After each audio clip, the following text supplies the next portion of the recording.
Assalamualaikum warahmatullahi wabarakatuh. Selamat pagi, salam sejahtera. Menurut saya, Instiper bisa berkembang seperti ini justru karena lembaga pendidikan ini menyelenggarakan suatu kegiatan pendidikan yang unik. Kementerian Pendidikan dan Kebudayaan, sebenarnya saya sangat memohon untuk pendidikan itu jangan hanya melihat standar dan keseragaman. Kita membutuhkan justru pendidikan yang secara sangat tajam menjawab keunikan Indonesia.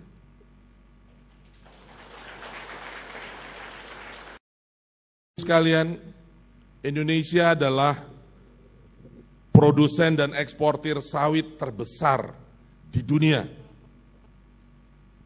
Indonesia adalah 3 besar produsen dan eksportir karet di dunia. Indonesia adalah 5 besar produsen kopi, kakao, teh, pala, lada di dunia. Bapak, sebelum atlet kita mengibarkan bendera di dunia, perkebunan sudah mengibarkan bendera di dunia. Harusnya dengan kenyataan itu, harusnya Indonesia adalah pemilik lembaga pendidikan tinggi perkebunan terbaik di dunia. Harusnya kita yang menjadi contoh dari sebuah lembaga pendidikan tinggi. Ketika saya diundang oleh Pak Rektor untuk hadir, dalam hati kecil sebagai orang yang datang dengan latar belakang pertanian dan kemudian sekarang bergerak di bidang perdagangan, saya setengah protes. Mengapa Instiper atau Stiper dalam hal ini mau menjadi institut sekolah tinggi, ya sudahlah, Indonesia seperti itu memang, penuh keajaiban. Tapi yang saya sedihnya dalam hati, Pak, mohon maaf ini, saya terbuka kepada Bapak dan Ibu. Kenapa harus berubah dari perkebunan ke pertanian? Kenapa kok kita tidak mempertahankan identitas institut ini sebagai institut perkebunan? Sawit, industri sawit Indonesia, saya pada waktu masih membantu Pak Mangga Barani. Ketika itu beliau Dirjen Perkebunan, saya kebetulan menjadi Deputi Menko Perekonomian. Saya membantu beliau menghitung 2020, Bapak, Indonesia membutuhkan 114.000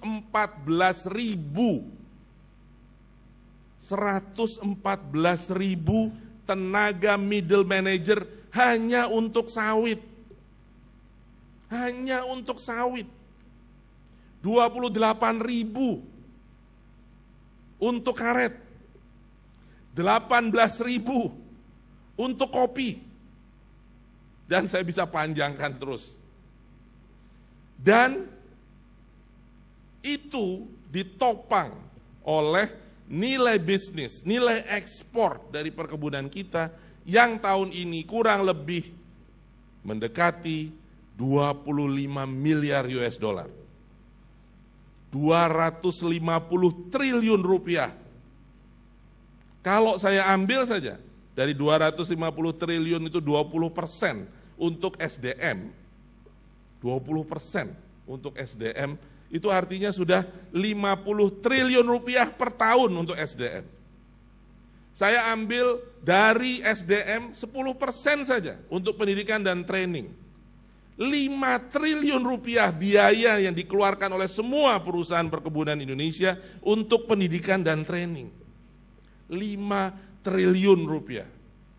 Bapak Ibu sekalian, kalau tadi Bapak dan Ibu tepuk tangan karena ada gaji ke-17, 18, harusnya gaji yang ke-24 pun bisa.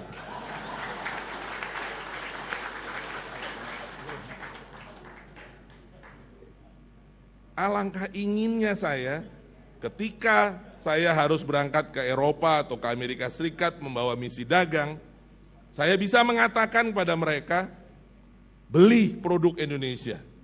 Kenapa? Karena saya punya orang terbaik di muka bumi ini yang bisa bicara soal karet atau soal sawit. Di mana tempatnya? Di Instiper Jogja.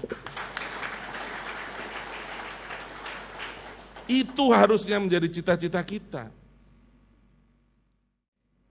Tantangan sekaligus peluang bagi perguruan tinggi seperti Instiper itu luar biasa besar.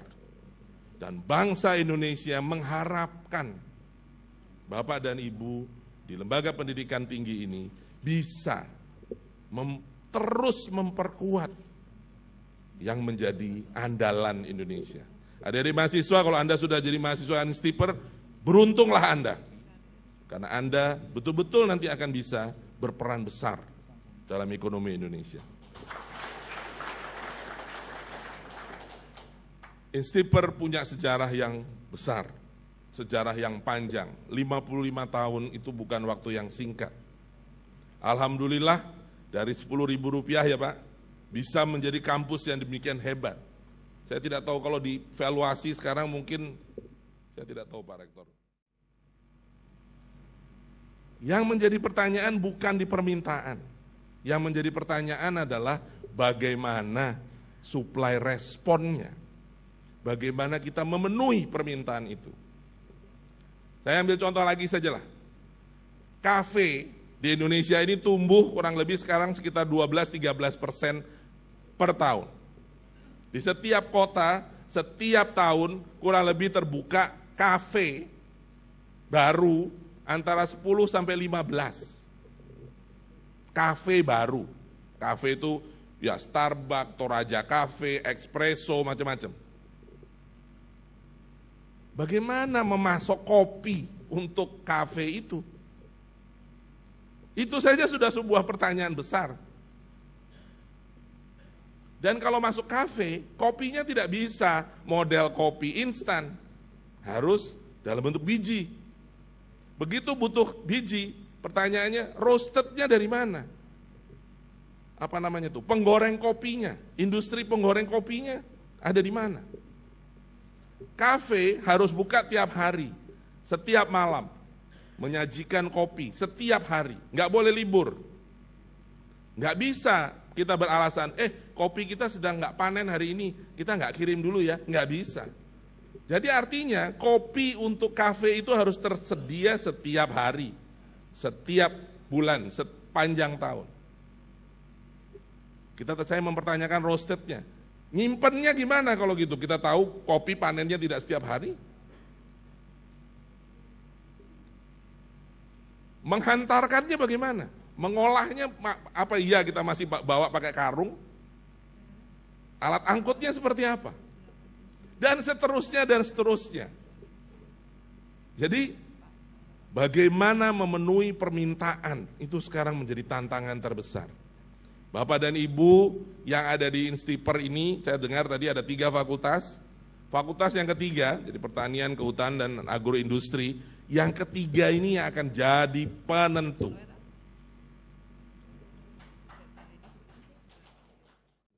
Implikasi dari hanya sekedar adanya sebuah kafe.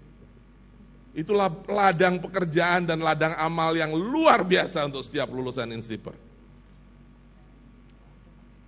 Saya sangat berharap teman-teman saya di Dikti itu juga memikirkan bahwa kita butuh orang-orang yang seperti itu.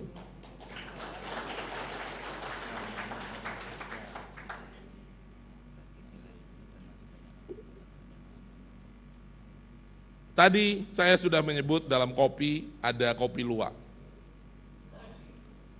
Sekarang Indonesia, kami di Kementerian Perdagangan sudah mulai mendapat serangan dan tuntutan. Yang menyerang dan menuntut adalah para pencinta hewan. Karena mereka menganggap kopi luwak itu bertentangan dengan peri kehewanan. Kopi luwak itu melanggar hak-hak kesejahteraan hewan. Mungkin terlihat lucu, tapi itulah persaingan dagang. Ya, kalau sudah persaingan dagang, ya kita harus hadapi dengan persaingan dagang. Kalau saya misalnya Pak Rektor minta, ada nggak dari Instiper ahli kopi luwak. Yang bisa mendampingi saya misalnya pada saat saya negosiasi, pergi ke Perancis untuk negosiasi di Parlemen Paris. Saya bisa tunjukkan inilah ahli yang bisa memberikan penjelasan apa itu kopi luwak, bagaimana proses produksinya, kenapa kok dia menjadi enak setelah dia lewat perutnya si luwak itu. Bisa dengan jelas menceritakan bahwa luwaknya nggak bisa dipaksa, karena mereka bilang ini melanggar hak-hak keluakan. Kok luwaknya dipaksa untuk makan kopi terus? Ada nggak kita ahlinya? Nggak bisa saya sekedar hanya ya harus dilawan, ya nggak bisa. Kita butuh sebuah argumentasi ilmiah. Kemana kita larinya? Ya kampus, ke perguruan tinggi. Sawit kita dihajar habis-habisan mengatakan sawit tidak ramah lingkungan. Mana kita mendefensnya? Semua itu terjadi karena Indonesia itu dikaruniai oleh Allah Subhanahu wa taala kehebatan alam sedemikian sehingga perkebunan itu menjadi luar biasa produktif dan tidak ada bahkan di dunia lain di mana tanaman perkebunan bisa tumbuh sehebat Indonesia. Saya tidak tahu berapa banyak di ruangan ini yang bisa dengan lantang mengatakan sawit itu kenapa kok dimusuhi? Karena dia 9 kali lebih produktif daripada kedelai. Sehingga begitu hanya dengan apa adanya saja itu sudah membuat sekian produsen kedelai di negara lain kalah bersaing lawan sawit. Sehingga mereka pakai cara segala macam untuk membendung kita. Tapi saya tidak bisa hanya sekedar dengan emosional mengatakan seperti ini, saya butuh teman-teman di kampus untuk mendukung dan memberikan support dalam memberikan argumentasi.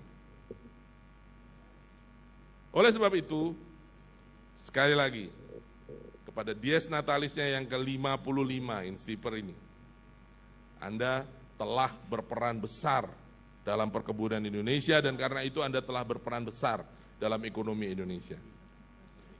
Kami tentunya pemerintah maupun bangsa Indonesia mengharapkan peran itu lebih lanjut lagi pada masa yang akan datang. Kita membutuhkan sebuah investasi yang besar untuk terus mengajak dan membawa perkebunan Indonesia menjadi lebih hebat lagi, lebih tinggi lagi, mengibarkan merah putih di mancanegara. Dan untuk itu kita harus investasi. Saya setuju investasi fasilitas dan gedung. Tapi sebenarnya investasi terpenting, dan saya kira inti dari pesan Bapak Ketua Yayasan kita tadi, investasi terpenting itu ada di investasi sumber daya manusia. Saya bahkan ingin merubah dan mengajak Instiper merubah kata-kata SDM. Saya nggak setuju dengan kata-kata SDM. Sumber daya manusia itu saya nggak setuju. Harusnya adalah manusia yang bersumber daya. Kita tidak mau membesarkan sumber daya manusia, kita ingin membesarkan manusia bersumber daya. Sumber daya pikiran, sumber daya hati, sumber daya kesehatan, sumber daya keterampilan, sumber daya pengetahuan, sumber daya kepedulian. Manusia yang bersumber daya. Saya tidak akan jaga identitasnya itu. Perkebunan Indonesia membutuhkan Anda. Dan karena perkebunan Indonesia membutuhkan Anda, Indonesia membutuhkan Anda. Kita harus bisa justru menjadikan Instiper ini sekolah tinggi, perguruan tinggi, lembaga pendidikan tinggi di bidang perkebunan terbaik. Bukan hanya di Indonesia tapi di dunia.